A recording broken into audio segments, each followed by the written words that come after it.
bocor.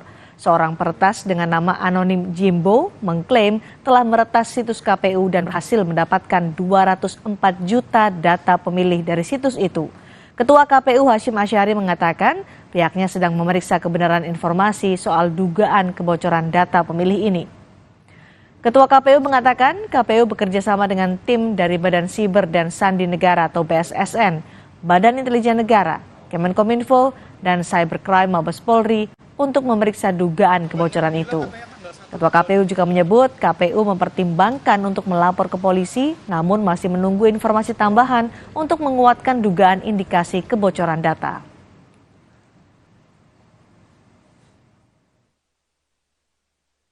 Tim di dalam yang menangani IT KPU kan di dalamnya ada tim dari Cyber Mabes Polri ya.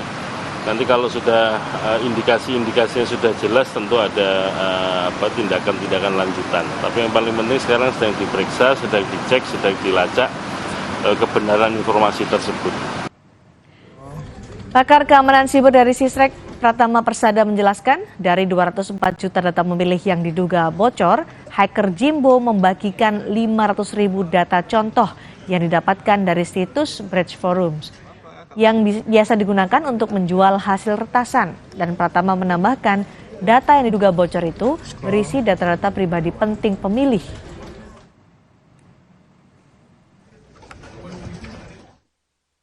Memberikan sampel 500.000 sampel data begitu yang setelah kita verifikasi ternyata valid.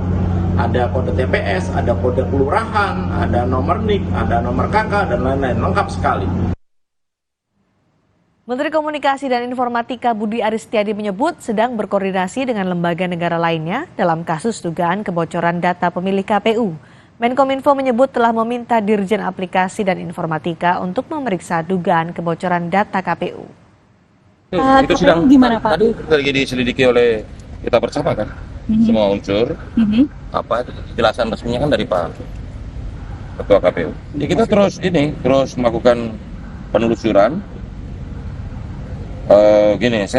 Jadi saya sudah menugaskan Direktorat Jenderal Aptika untuk melakukan penelitian penyebabnya, apa sebabnya, dan bagaimana mengantisipasinya.